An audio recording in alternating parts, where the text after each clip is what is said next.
So, uh, following up on why I keep harping on systemic narcissism. So, why did Nadia think for real that they might have killed me? Okay, the first obvious answer to that is because if you are down in that environment, I've literally been down during any time that the press is going to be down in that area, which there is a definite Skid Row homeless section in San Diego, but really you can't go anywhere now in San Diego without seeing people so pressed and spun out. They're a different kind of crazy. I think we're doing that everywhere, but I'm telling you, there are certain places where it is way worse. So just believe me or don't, because I know people still who no, I'm a researcher just like them, who still don't believe me because they saw a part of San Diego that they loved, that they got romanced by, and I'm grossed out by, and we can't meet. Really. So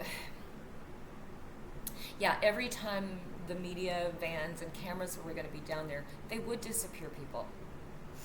There were whole blocks of sidewalk that were full of tents. You really felt like you were walking through people's homes, and suddenly they were all gone, and a lot of them you didn't see again. No kidding.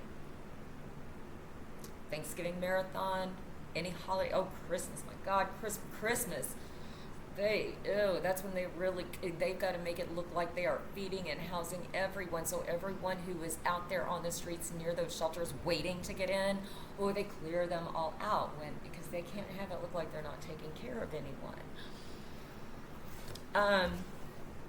And now here is where I am not covert. There's no time. I am covert in the way that, you can look all over my social media for the last few years, and the one thing you will not see is anywhere me going, oh, I'm doing this, or oh, I'm homeless, or oh, I'm volunteering, or oh, any of that. Any of it. Because number one, what I was doing was not for any attention or for any reason. In fact, I was down there, this red hair in Mexico, I'll tell you, almost every day I had a scarf or bandana over this, because red hair causes all kinds of extra attention down there. And I just really I wasn't down there trying to be noticed. The white face is enough. And, the clothes were mostly black or blue, all one color, bandana on my head, low key, no makeup, any of that. And I wasn't down there other than to learn and see how far I could get in, what I could learn, what I could find out. So in that way, yeah, I don't go out on social media saying, I'm doing this. I'm out there now saying, this is what I've learned, and trying to get somewhere with that. That's difficult because I was nobody, and I've kind of made myself into being nobody in that way. On the other side of it, when I'm in the middle of these systems that are right in your face abusing people, no, I am not covert. I am only covert enough to take photographs of things that need to be documented, to write things down that I'm covert in those things, getting people's names, getting information, stuff like that, getting into places. I mean, as soon as I got in there, I was like, okay, there are definitely places in this shelter system that I can get into and find out what's going on. And I just started using my background and my experience. Culinary was easy. Out of that, I got a culinary and casework job with a day center, and further abuses there. That's what sent me just right. I'm out of here. I'm not going to watch you guys treat people like this. No way. Seen enough. But so I had photographs of their penthouses, photographs of these lofty, luxurious, all over town, all over that area, not just one building, several buildings where they had penthouses, where they had their corporate offices were, whoa, bougie, okay? And they're seeing all of that. I'm also inside that place where I'm not supposed to be taking pictures, taking all kinds of pictures. See, this is what Nadia knew, and she was like, they got you, because seriously, there was one night where the director of this place, young guy, okay, I'm just going to say young guy, the director of this whole shelter place, I don't even know why he was the one to come in and address it, except that it had gotten this bad. There were lights in this warehouse where they were stashing these women. And I'm going to tell you, most of these women are physically broken down, mentally broken down, of course. And they're making them do all the cleaning, all that, and they're very pressing heavily on them to do this the way we want you to do it. under duress, because we're not even going to be nice to you. We're going to rarely, I mean, they're really playing the narcissist game, and I'm going to decide we're going to be nice to you. I might love bomb you a little bit, and then I'm just going to really play the game. And the thing, they can play it a lot harder because they have been legitimized to do that. Not like just your loose narcissist out there that you can fuck with. No, they have been legitimized to do this. So they have got full reign to go full on narcissist on you, right in your face. So that's how you don't see it for what it is, because they're not covert, which is where I don't feel they need to be either. So what happened is, this has been going on for days. They've got these lights hanging down, an electric light from the ceiling, and there was rain, and it was leaking in. I don't even know how, because it was like in the middle floor, but somehow water was leaking in right onto beds. There was one woman sleeping on a bed and huddled over in a corner, and that's all she did was sleep. I think she was mostly just dope sick or strung out, but just trying to avoid this giant puddle in her bed. And all the women were just trying to get them to do something about it, but they were sending in like the male residents who were supposed to be working maintenance, and they're all in there going, I don't know what to do about this. So finally, here's what happened. Director of this place, this guy named Jesse, he comes in, scratches his head for a little bit. Here's their solution to this. These lights are on, okay? There are lights that stay on all night. This is one of them. So his solution, as water is dripping right through this light fixture, never turns it off, never finds a way to switch this, even take the light bulb out, anything. Plastic garbage bag. Tie it at the top of the rod that's holding the light, the wiring and all that, tie it at the top, and just let that bag collect the water that's dripping from the light right under the light fixture, just trap it all in there. Now they're up there doing this fix, and women, this is like 11 o'clock at night, women are like all over this place. Any woman who's lucid and awake is going, I think that's a really bad idea. But they did it, and I took pictures. I had pictures of that. I still have them somewhere. I still have them somewhere. I was taking pictures of that stuff. I was taking photographs of all of these other really fancy spaces they were in.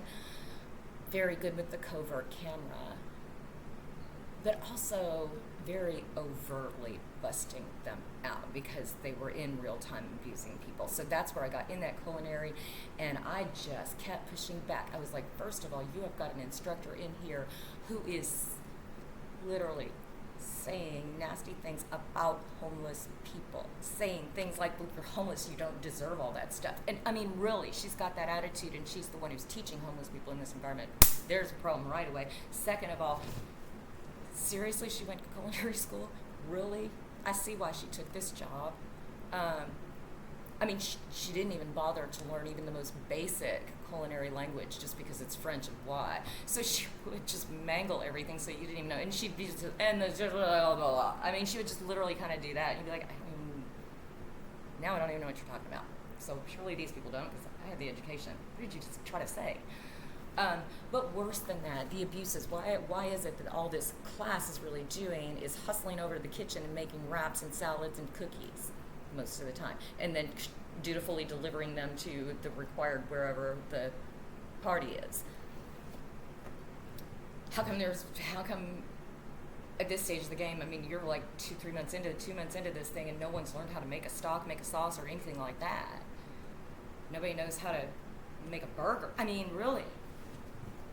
What are you doing? Well, I kept pushing at it hard enough that I got in front of the head guy's henchwoman right across the table. She pulled me into meetings to threaten me. Really, to threaten me. And then really funny, because I would say, you're doing this, and it's very clear, you need to switch, you need to change this. It's abusive. And there were specifics in there. This happened. And there was the incident where this instructor was like, well, she was using her camera.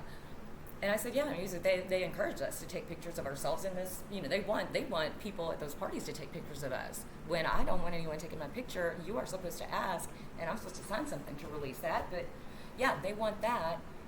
And they are encouraging us to take photographs of the food we make. And, so yeah, I'm using my camera. What's the problem? Oh, I got her on camera fiddling around.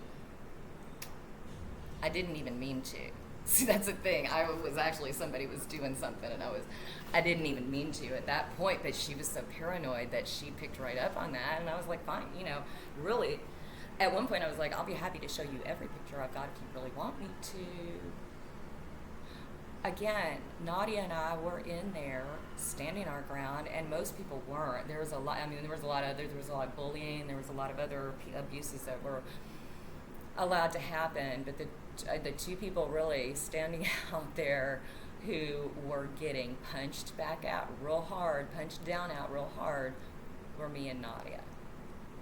And we are the ones who both got out of there on our own steam finally, me after just a few months. And there's your privilege, because I did have ways that I could do it, and I knew it, and then start working on getting to this point where I start talking about what was happening to other people.